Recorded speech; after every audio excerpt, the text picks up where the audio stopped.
नमस्कार दोस्तों, आइए देखते हैं हिंदी का अगला प्रैक्टिस सेट। इनमें से कौन सी भाषा संस्कृत भाषा की अपभ्रंश है? दोस्तों, संस्कृत भाषा की जो अपभ्रंश है वह पाली मानी जाती है।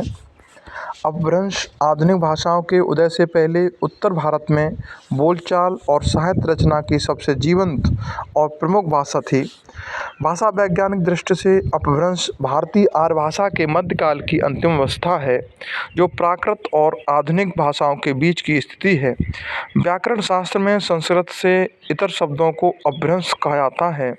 इस प्रकार पाली प्राकृत अपभ्रंश सभी के शब्द अपभ्रंश संज्ञा के अंतर्गत आते हैं। फिर भी पाली प्राकृत को अपभ्रंश नाम नहीं दिया गया है। नेक्स्ट क्वेश्चन की बात करते हैं, अधिकतर भारतीय भाषाओं का विकास किस लिपि से हुआ है?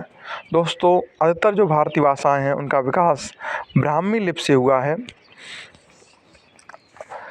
शारदा लिपि एवं कुटिल लिपि का भी विकास ब्राह्मी लिपि से ही हुआ है। खरोष्ठी लिपि का प्रचलन अशोककालीन पश्चिमोत्तर भारत में था। नेक्स्ट बात करेंगे, हिंदी भाषा किस लिपि में लिखी जाती है? सभी लोग जानते हैं, जो पढ़ाई करते रहे होंगे, कि देवनागरी जो लिपि रही है वो हिंदी की ही है। तो हिंदी भाषा देवनागरी लिपि में लिखी जाती है। देवनागरी एक भारतीय लिपि है जिसमें अनेक भारतीय भाषाएं तथा कई विदेशी भाषाएं लिखी जाती हैं। यह बाएं से दाएं लिखी जाती है। इसकी पहचान एक क्षैतिज रेखा से है जिसे श्री रेखा कहते हैं। नेक्स्ट बात कर लेते हैं, वर्तमान हिंदी का प्रचलित रूप है। दोस्तों, आप लोग जानते हैं, अभी जो वर्तमान में आधुनिक हिंदी है ये बहुत अधिक विकसित हो चुकी है। तो ये विकसित हिंदी के अंतर्गत केवल खड़ी बोली रह गई है। खड़ी बोली वह भाषा है जो मोटे तौर पर आज की मानक हिंदी का एक पूर्व रूप है।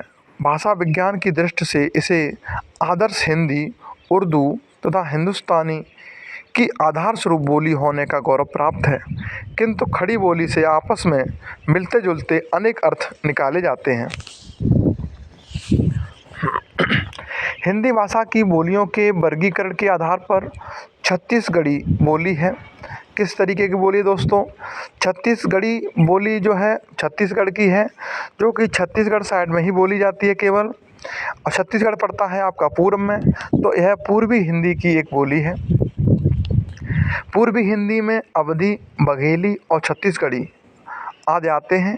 पूर्वी हिंदी की 3 शाखाएं हैं, अवधी, बघेली और छत्तीसगढ़ी।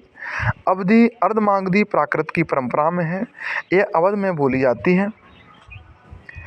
निम्नलिखित में से कौन सी पश्चिमी हिंदी की बोली नहीं है? दोस्तों, बघेली जो है वह पश्चिमी हिंदी की बोली नहीं है, क्योंकि वह पूर्वी हिंदी में पड़ती है। नेक्स्ट है आपका, भारतीय संविधान में किन अनुच्छेदों में राजभाषा संबंधी प्रावधानों का उल्लेख है? आप देख रहे होंगे 343 से 351 तक इसका उल्लेख किया गया है। संविधान सभा ने लंबी चर्चा के बाद 14 सितंबर सन 1949 को हिंदी को भारत की राजभाषा स्वीकार किया। इसके बाद संविधान में अनुच्छेद 343 से 351 तक राजभाषा के संबंध में व्यवस्था की गई। इसकी स्मृति को ताज़ा रखने के लिए 14 सितंबर का दिन प्रतिवर्ष हिंदी दिवस के रूप में मनाया जाता है। ज्ञात है कि भारतीय संविधान में राष्ट्रभाषा का उल्लेख नहीं है। दोस्तों, ज़्यादातर लोग हिंदी को राष्ट्रभाषा मानते हैं, जबकि ऐसा नहीं है। हिंदी एक राजभाषा के रूप में जानी जाती है। नेक्स्ट है, दक्षिणी भारत हिंदी प्रचार सभा का मुख्यालय कहाँ है? तो यह चेन्नई में स्थित है। सन 1964 में संसद के अधिनियम द्वारा सभा को राष्ट्रीय महत्व की संस्था घोषित किया गया। सभा को विश्वविद्यालय स्तर के पाठ्यक्रमों की शिक्षा देने और उपाधियां प्रदान करने का अधिकार प्राप्त हुआ। सभा का केंद्रीय कार्यालय चेन्नई, मद्रास में है। सभा की शाखाएं दक्षिण के चारों प्रांतों केरल, कर्नाटक, आंध्र प्रदेश और तमिलनाडु में हैं तथा दिल्ली में संपर्क कार्यालय है। हिंदी भाषा के विकास का सही अनुक्रम कौन सा है? तो आप लोग जान रहे होंगे, सबसे पहले संस्कृत चलती थी और संस्कृत में भी सबसे पहले जो आई थी वो वैदिक संस्कृत थी। वैदिक संस्कृत आई, उसके बाद लौकिक संस्कृत आई, और लौकिक संस्कृत ने जब अपना रूप बदला तो पाली आई, और पाली से जब परिवर्तन हुआ तो प्राकृत हो गई, और प्राकृत के बाद आपकी अपभ्रंश हो गई, फिर हिंदी हो गई। हिंदी में आपकी पहले प्राचीन हिंदी रही थी, मध्यकालीन हिंदी रही और फिर आधुनिक हिंदी हो गई। इस आधार पर पहला ऑप्शन आपका ठीक है। संविधान के अनुच्छेद 351 में किस विषय का वर्णन है? आप लोग जानते हैं कि हिंदी के संबंध में जो अनुच्छेद संविधान में दिए गए हैं वह 343 से लेकर के 351 तक दिए गए हैं, जिसमें सबसे अंतिम जो अनुच्छेद है 351, इसमें हिंदी के विकास के लिए निर्देश दिए गए हैं।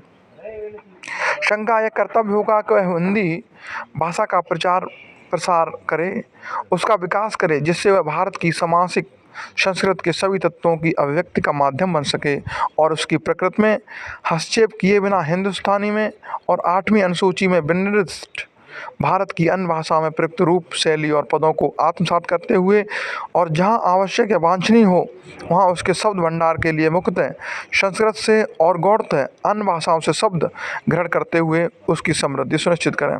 दोस्तों, आज का प्रैक्टिस सेट यहीं समाप्त होता है। फिर मिलेंगे एक नई प्रैक्टिस के साथ। जय हिंद, जय भारत।